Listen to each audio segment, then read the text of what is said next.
Welcome friends, ફરીથી તમારું સ્વાગત છે આપણી યુટ્યુબ ચેનલ ઉપર. અને આજે આપણે ચેપ્ટર નંબર 15 સ્ટાન્ડર્ડ 11 એના લેક્ચર નંબર 3 તરફ છીએ. અને આજે આપણે આ ચેપ્ટરની અંદર ઓક્સિન જે છે એના વિશે જોવાનું છે.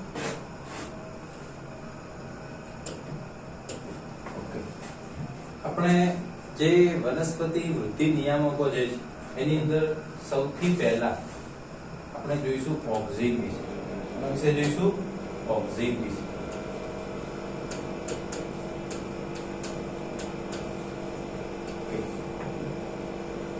હવે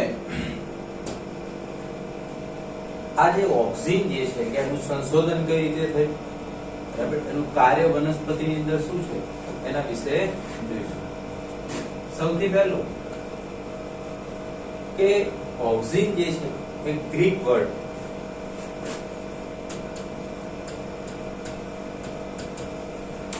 ગ્રીક ભાષામાં ઓક્સિન નો મતલબ એવો થાય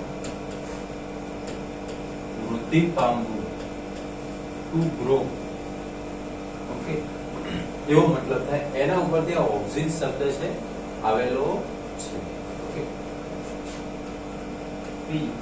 હવે આપણે એનું સંશોધન વિશે જોઈશું કે સૌપ્રથમ એનું સંશોધન કઈ રીતે થયેલું છે. એની પહેલા કે ઓક્સિન જે છે એ નોર્મલી એસિડિક નેચર વાળો કેવો છે, એસિડિક નેચર વાળો છે. હવે આના સંશોધનની અંદર સૌથી પહેલું છે કે જે ચાર્લ્સ ડાર્વિન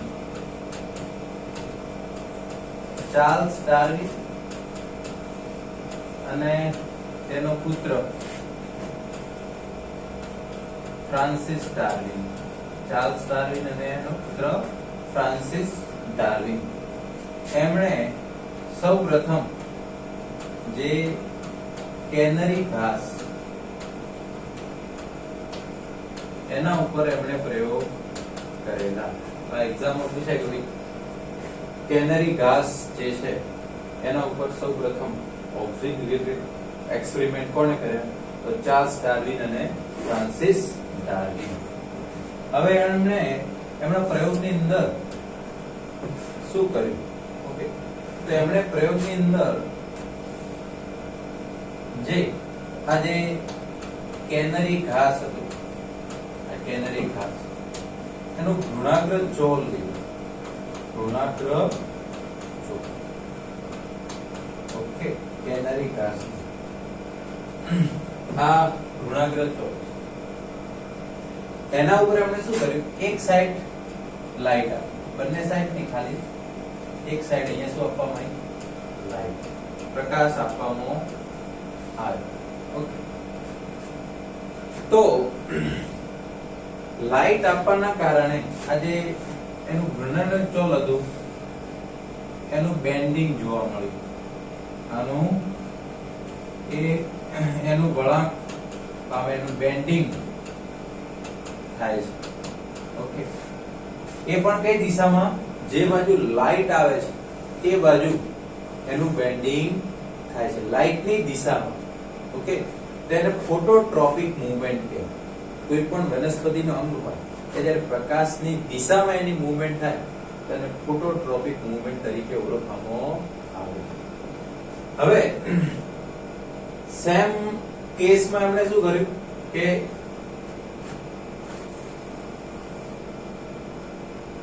આજે આનો કેનરી ઘાસ જે છે એનો ભ્રૂણાગ્ર ચોલ લીધો, પણ એની અંદર એમણે શું કર્યું કે એનો જે ઉપરનો ભાગ જે છે એમણે કટ કરી નાખ્યો. એમણે શું કરી નાખ્યો? કટ કરી નાખ્યો.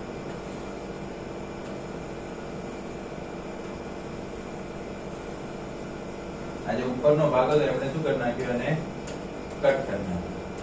બરાબર. પછી એમણે શું કર્યું? એક બાજુથી આ રીતના લાઈટ આપી, સેમ ટુ સેમ પેલાની જેમ જ. પછી એમણે જોયું તો આનું કોઈ પણ પ્રકારનું વળાંક જોવા મળ્યું નહીં. બરાબર, આમાં કોઈ પણ પ્રકારનું વળાંક જોવા મળ્યું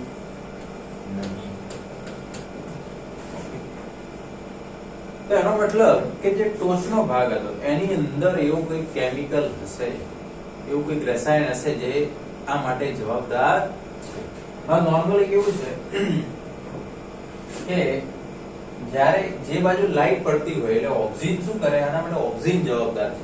એટલે ઓક્સિજન જે છે ને એની વિરુદ્ધ દિશામાં ટ્રાન્સફર થાય, એટલે કે આ બાજુ એની સાંદ્રતા વધે, લાઈટની વિરુદ્ધ દિશામાં. અહીંયા એની સાંદ્રતા ઘટે. એટલે ઓક્સિજન શું કરે કે જે એની ઓપોઝિટ સાઈડના સેલ છે એની લંબાઈમાં વધારો કરે, એની લંબાઈમાં વધારો કરે. એટલે જ્યારે એની ઓપોઝિટ સાઈડના સેલ હોય એની લંબાઈમાં વધારો થાય તો એનું બેન્ડિંગ થાય. જ્યારે લાઈટ સાઈડના જે સેલ છે એની ત્યાં ઓક્સિજન કન્સન્ટ્રેશન ના હોય એટલે એની ગ્રોથ ના થાય. એટલે આ રીતના બેન્ડિંગ થાય. બેન્ડિંગ થાય એટલે આ સેલનો ગ્રોથ મેક્સિમમ કરવો પડે, તેના માટે ઓક્સિજન જવાબદાર છે. આમાંથી તમે દેખો આર્યા ઉપરનો ભાગ, ટોચનો ભાગ જે ઓક્સિજન જ્યાં બને છે એને કટ કરી નાખવામાં આવ્યો, બરાબર. તો લાઈટ આપી એક સાઈડ, બંને સાઈડ લાઈટ ને એક જ બાજુ લાઈટ આપવામાં આવે ત્યારે.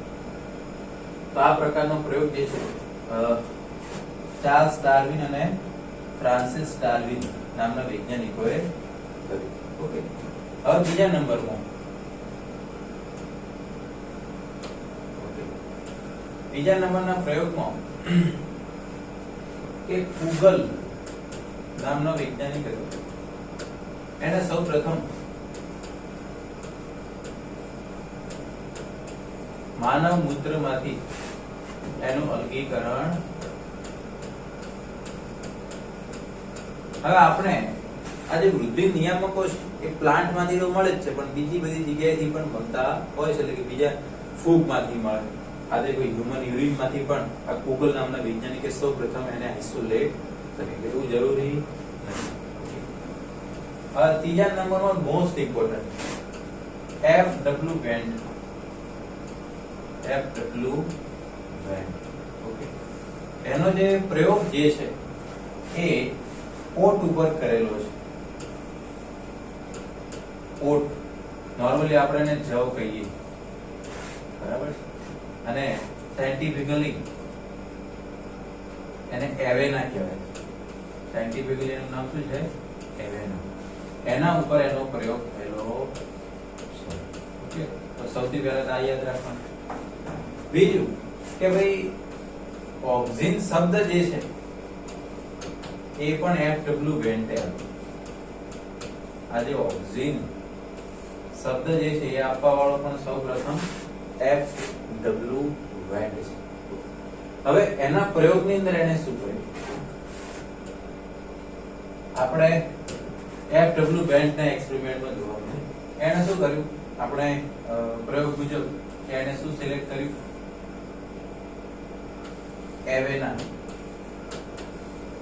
એનું જે ઋણાગ્ર ચૌધરી, બરાબર કે જવ, એમાં એને શું કર્યું કે એનો જે ટોચનો ભાગ હતો એને કટ કરી નાખ્યો. આ ટોચનો ભાગ, ઓકે, એને કટ કરી નાખ્યો અને પછી એને આ અગારના ટુકડા ઉપર મૂક્યો. અગારના ટુકડા ઉપર એને મૂકવામાં. હવે સ્વાભાવિક છે અહીંયા જે પેલું કેમિકલ હતું ઓક્સિજન એ બધું ક્યાં આવી ગયું? અગાર બ્લોક ની અંદર આવી ગયું. કોની અંદર આવી ગયું? અગાર બ્લોક ની અંદર ટ્રાન્સપોર્ટ થઈ ગયું. પછી એને શું કર્યું કે આ જે કાપેલો ભાગ હતો, બરાબર ને, આનો જે કાપેલો ભાગ હતો એની ઉપર આ અગારનો ટુકડો જે છે એકદમ સમાંતર રીતે મૂકવામાં આવે. કેવું? એકદમ સંપૂર્ણપણે આને ઢાંકે એ રીતે મૂકવામાં આવે, એકદમ ફાઇન. ઓકે, હવે શું થશે? અહીંયા જે પેલું કેમિકલ આવેલું ઓક્સિજન એ હવે ક્યાં આવી જશે? ટ્રાન્સફર થઈ અને નીચેના ભાગમાં ટ્રાન્સફર થઈ જશે. ઓકે, તો શું હવે આનું બેન્ડિંગ જોવા મળશે? તો ના, કારણ કે જો બંને બાજુ આ ઓક્સિજન અહીંયા નીચે આવે છે, બરાબર, તો એનું કર્વેચર થાય નહીં, એ વળાંક પામશે નહીં, બરાબર. ઓકે, પણ ધારો કે કે આ જ વસ્તુ આજે અગાર બ્લોક એને આ રીતે મૂકીને ટ્રાય કર્યું, ધારો કે આ જે ઉપરનો જે કાપેલો ભાગ ડીકેપિટેટ કરી નાખ્યો, પછી જે પેલો અગારનો ટુકડો હતો એને શું કર્યું, અસમાંતર મૂક્યો, બરાબર છે, આગળનો ટુકડો એની અંદર ઓક્સિજન આવી ગયેલું છે. ઓકે, એટલે હવે શું થાય, અહીંયા જે ઓક્સિજન હતું એ ક્યાં આવી ગયું, અહીંયા નીચે આવી ગયું, બરાબર. જે બાજુ ઓક્સિજન હોય એ બધા સેલની લંબાઈમાં વધારો થાય. ઓક્સિજન આ બાજુ તો નીચે આવ્યું નહીં, કારણ કે એના કોન્ટેક્ટમાં પેલો આગળનો ટુકડો છે. તો તમે જોશો કે આનું બેન્ડિંગ જે છે આ રીતે થશે, આનું વળાંક 5. ઓકે, તો આ રીતના આ બાજુ ઓક્સિજન છે તો સેલની લંબાઈમાં વધારો કરે તો એ ગ્રોથ કરાવશે, આ રીતના. ઓકે, તો ઓક્સિજનની ડિસ્કવરી. ઓકે, હવે આપણે વન બાય વન કે ઓક્સિજન જે છે એનું ક્લાસિફિકેશન કઈ રીતે છે એ પહેલા જોઈ લઈએ. ઓકે, સૌથી પહેલો ઓક્સિજન જે છે એટલે કે ભાઈ એકદમ નિર્બળ એસિડિક છે.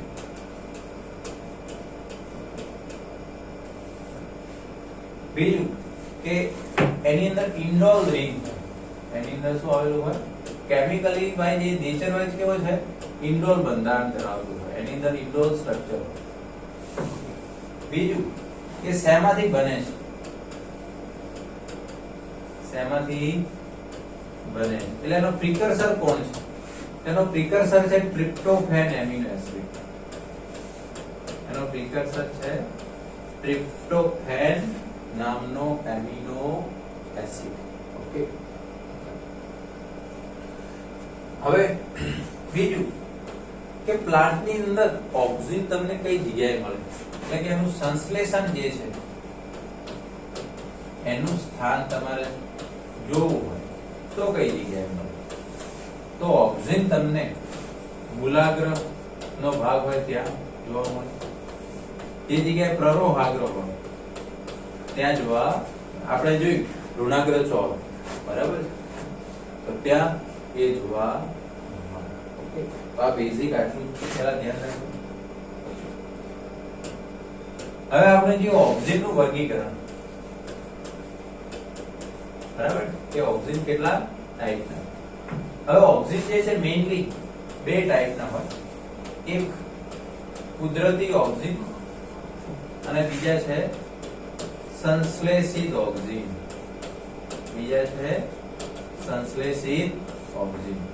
કુદરતી એટલે જે વનસ્પતિમાંથી મળી આવે, શેમાંથી મળી આવે, વનસ્પતિમાંથી.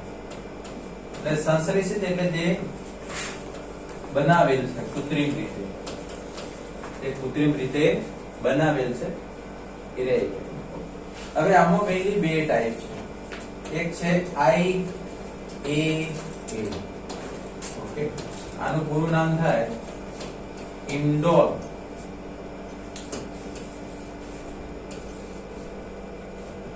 આનું પૂરું નામ થાય ઇન્ડોલ એસિટિક એસિડ. ઓકે, બીજું છે IBA, આનું પૂરું નામ થાય indole butyric acid. Indole butyric acid, indole structure છે ને એની અંદર. Okay, ring structure. સંશ્લેષિત ઓક્સિજન જે છે એ ત્રણ છે, 2,4-D, 2,4-D. બીજું છે 2,4,5-T અને ત્રીજું છે NAA, નેપ્થેલિન એસિટિક એસિડ.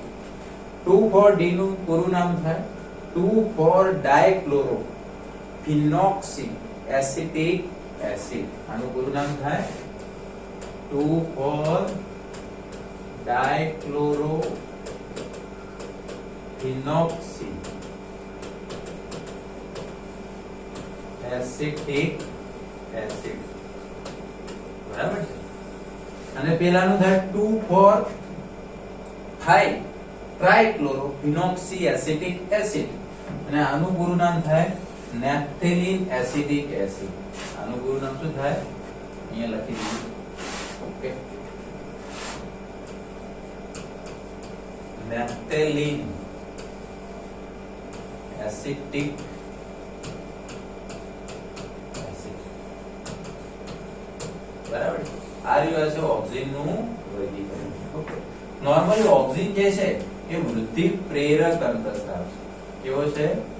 વૃદ્ધિ પ્રેરક, બરાબર. પ્લાન્ટના ગ્રોથ માટે જવાબદાર છે. હવે આપણે સ્ટેપ બાય સ્ટેપ એના ફંક્શન વિશે જોવાનું છે. ઓકે, કે એના કાર્યો એ મોસ્ટ ઇમ્પોર્ટન્ટ છે. શું કામ કરે? સૌથી પહેલું કે ભાઈ જે પ્રકાંડ હોય એનું ધન પ્રકાશાનું વર્તન. ઓકે, અને જે મૂળ હોય એનું ઋણ પ્રકાશાનું વર્તન. પ્રકાંડ હોય હંમેશા લાઇટ ની દિશામાં મૂવમેન્ટ, કે બાજુ લાઇટ જતી હોય એ બાજુ. મૂળ હોય એનું પ્રકાશની વિરુદ્ધ દિશામાં, એટલે ઋણ પ્રકાશાનું વર્તન છે. તો આપણે જોયું ફોટોટ્રોપિક મૂવમેન્ટ જે છે એ મેઇનલી કોના કારણે છે? એ ઓક્સિજનના કારણે છે.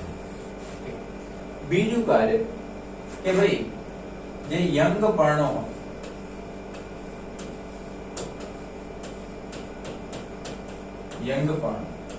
બરાબર, કે જે પર્ણો હજુ બનતા હોય, બરાબર, એને ખરતા અટકાવે.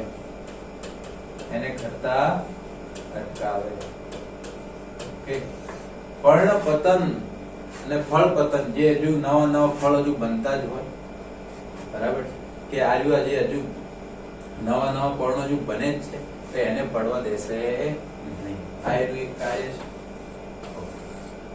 બીજું કે જે 2,4-D છે, કયું? 2,4-D, જે સંશ્લેષિત ઓક્સિજન છે, બરાબર, એ નિંદણ નાશકનું કામ કરે. કોનું કામ કરે? નિંદણ નાશક. પણ કેવું નિંદણ? દ્વિદળી નિંદણ. કેવું? એક દળીને ઇફેક્ટ કરશે. દ્વિદળી હોય એટલે એના પર્ણો નોર્મલી કેવા હોય? બ્રોડ હોય, મોટા હોય. એક દળીનો પર્ણો પાતળા હોય. તો દેખો 2,4-D ની ખાસિયત દેખો કે આપણો જે પાક હોય, ધારો કે એક દળી છે, બરાબર, એમાં ધારો કે જે નિંદણ ઉગી નીકળે છે બિનજરૂરી, તો તમે 2,4-D નો સ્પ્રે કરી દો તો એ બધાનું શું થઈ જાય? ડિસ્ટ્રોય થઈ જાય. આપણે લોન હોય, લોન એટલે ઘાસ કહેવાય, એક દળી કહેવાય.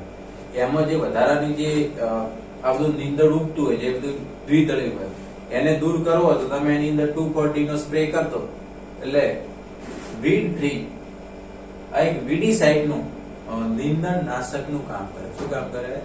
ઓકે, આપણે એવી લોન પણ તૈયાર કરો કે જેમાં ફક્ત લોન જ ગ્રોથ થાય, બાકીનાનું ગ્રોથ થશે નહીં. ઓકે, હવે એવું તો શું કરે?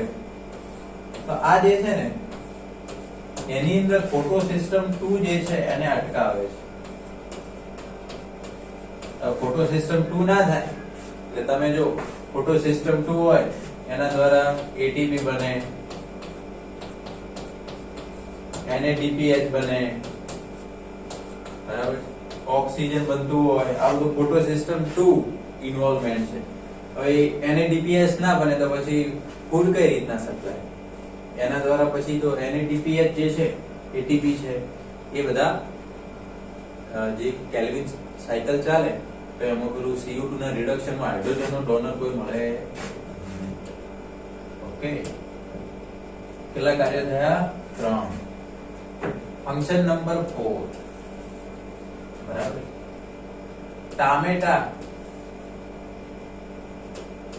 માં આપણે બીજ વિહીન બનાવવા માટે બીજ વિહીન ટામેટા. નોર્મલી આપણે બીજ વિહીન ફળ જે તૈયાર કરી એને અફલિત ફળ કહેવાય. શું કહેવાય?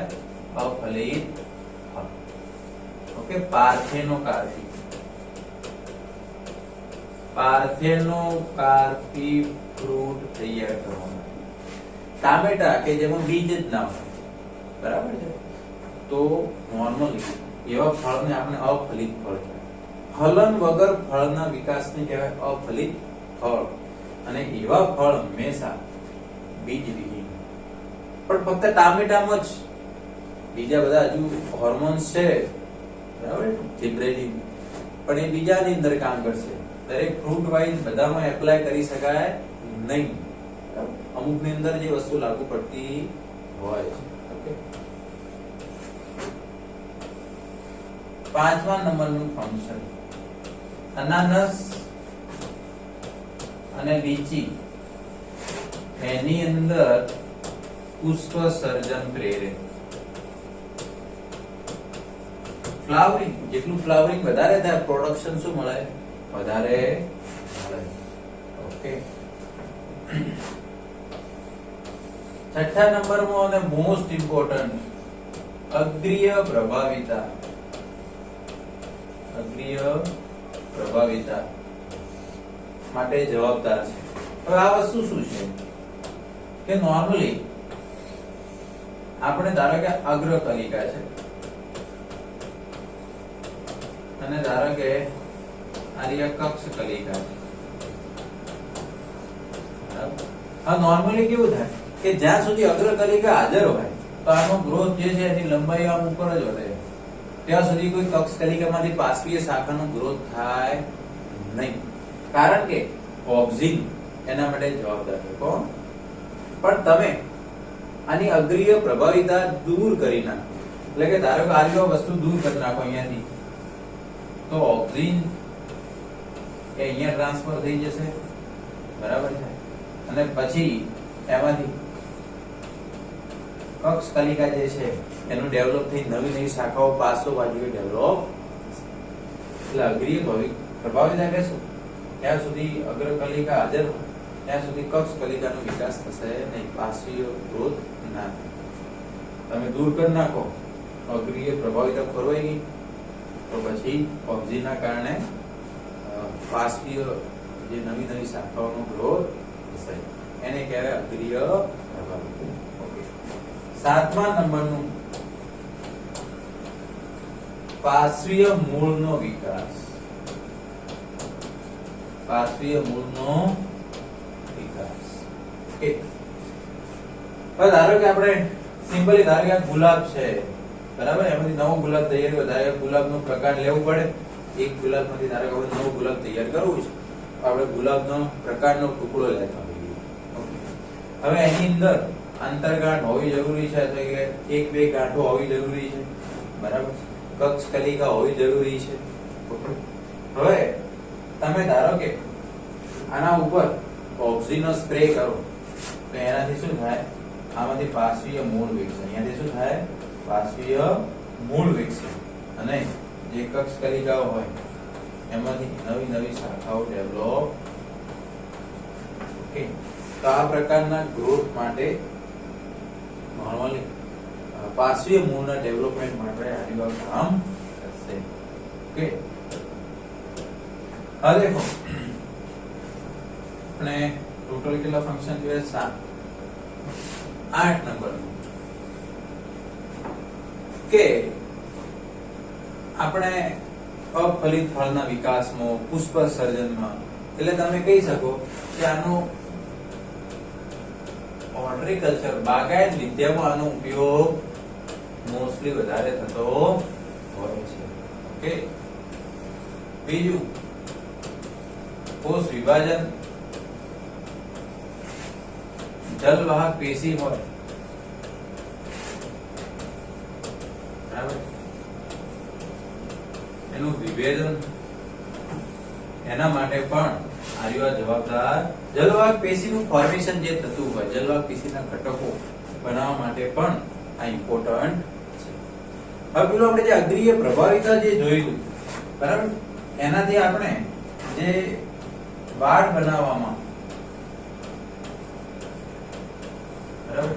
એમાં ઉપયોગી નિવડે કે ધારો કે આપણે કોઈ વાડ બનાવ્યું, બરાબર. હવે ધારો કે એવી કોઈ વેલા વાળો પ્લાન્ટ છે, તો આપણે શું કહીએ, ધારો કે એની અગ્ર કલિકા દૂર કરી નાખો તો શું થાય, એની જે કક્ષ કલિકા છે એનો ગ્રોથ થાય. એટલે આપણે જે હેજ મેકિંગ વાડ બનાવવાની અંદર આનો ઉપયોગ થઈ શકે. એટલે સાઈડમાં એ બાજુ ફેલાય, સાઈડ ની અંદર ફેલાય. ઓકે, તો આ બધું આના વિશે મોસ્ટ ઇમ્પોર્ટન્ટ છે.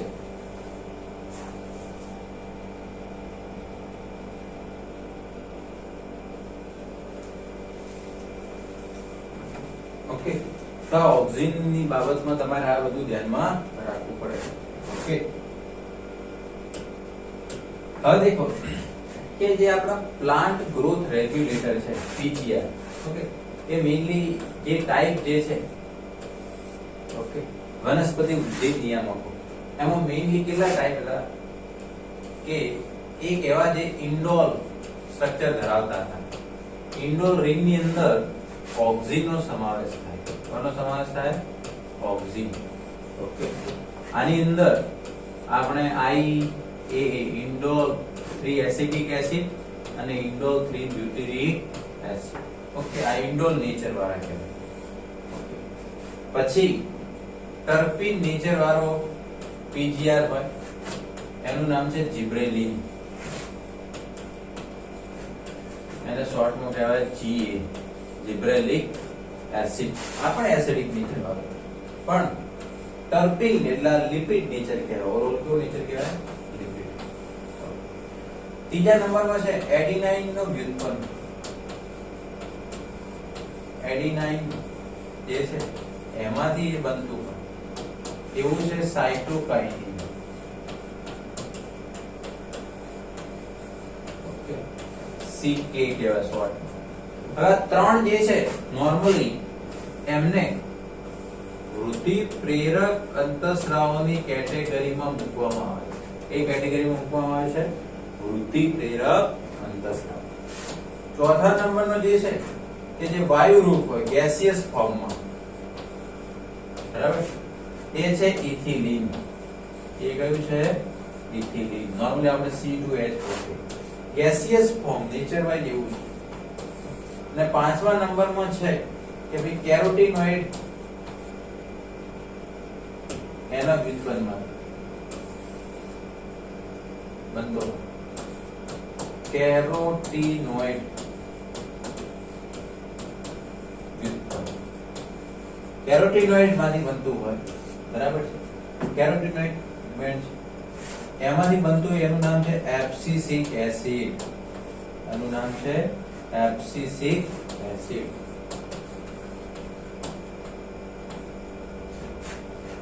એબ્સિસિક AB. ઓકે, હવે આ બે જે છે આને વૃદ્ધિ અવરોધકમાં મૂકવામાં, આ બંનેને વૃદ્ધિ અવરોધક કેટેગરીમાં મૂકવામાં આવે. કોની અંદર મૂકવામાં આવે? વૃદ્ધિ અવરોધક કેટેગરીમાં મૂકવામાં આવે છે. હવે પણ આ ઇથિલિન એક એવો હોર્મોન છે જે ડ્યુઅલ ફંક્શનમાં છે. એ પ્રેરક તરીકેનું પણ કામ કરે અને વૃદ્ધિ અવરોધક તરીકેનું પણ કાર્ય કરે છે. ઓકે, એમાંથી આપણે આર્યવા જોઈ લીધું, બરાબર છે, ઓક્સિન નું, બરાબર. હવે આપણે જે આ હોર્મોન જે બધા હતા પીજીઆર, બરાબર, એક નોર્મલી સેલ ની અંદર કઈ રીતે ઇફેક્ટ કરે, બરાબર, કે આપણે જે વનસ્પતિ હોય, બરાબર, એની જે વૃદ્ધિ અને વિકાસ પર અસર કરતા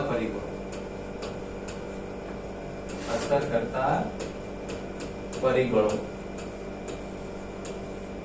બરાબર, એની અંદર આપણે બે ટાઈપ, બરાબર, કે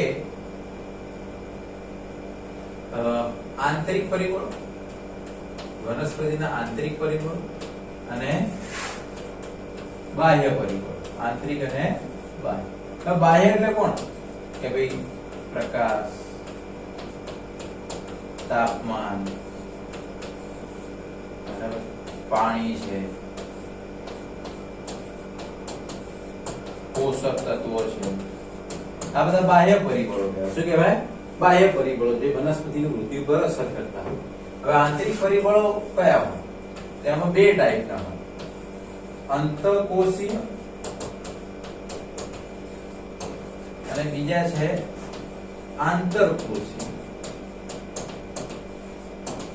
અંતઃકોશીય કોષની અંદરના, ઇન્ટ્રાસેલ્યુલર, અને આંતરકોશીય એટલે ઇન્ટરસેલ્યુલર.